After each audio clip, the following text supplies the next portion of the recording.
what makes a good story in general? Like everyone says, you have to make a story that's relatable. So there is this paradox that, okay, if you keep making things that's relatable to people that already know, then at what point are you pushing the boundaries to tell stories that can happen? So that is a question that like we face a lot being in the storytelling industry. Yeah, definitely. Because like if the second you say I'm a storyteller, people assume, oh, crazy things. But the reality is, so like at work, we had this situation where we call dal chawal roti, which is basically your bread and butter. So you have certain stories and certain posts that you know are just going to work. So that takes care of your branding, your sponsorship, your money, your viewers, view count, virality, or whatever that is. And then you have the remaining 20%, like so 80-20. So 20% is try new things. The experiments. Yeah. So what makes a good story, in my sense, would be like equal parts relatability and also of what could be.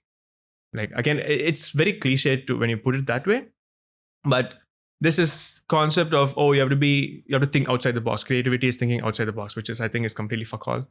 Interesting. Like, yeah, because why do you think that? Yeah, honestly, if you gave me a blank canvas, okay, and tell me draw whatever you want, like the point, like it's going to take me a while to even start like putting my brush to the canvas, because I have to think, okay, the possibilities are endless. I can do whatever I want. So the thing that I do has to be really good, right? So you have that constant pressure that's going to hinder you. So you're not thinking about, well, I'm going to create something. You're thinking about, I'm going to create something that is so different. Like have this pressure of, oh, I'm a creative guy. I think outside the box. This has to be viral and things like that. But but if you gave them a constraint, like I honestly think that constraints are like the greatest blessing a creative person can have.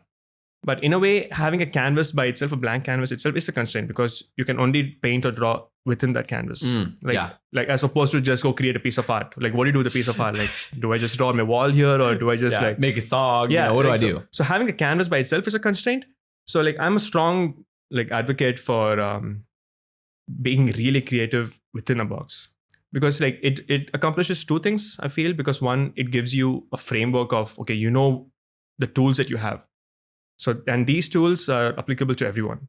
So like, because I've been working in the field of social media and Instagram in particular for the last 6 years, Instagram is publicly available for everyone. The features in it, you can use it, I can use it. So what sets the creativity apart is using the tools for something that you normally wouldn't have thought of using it for. Yeah. So like, that makes sense. So the emotion that I like to bring out in my audience with my stories and the kind of content that I create is when they watch it, like, oh shit, man, why didn't I think of that?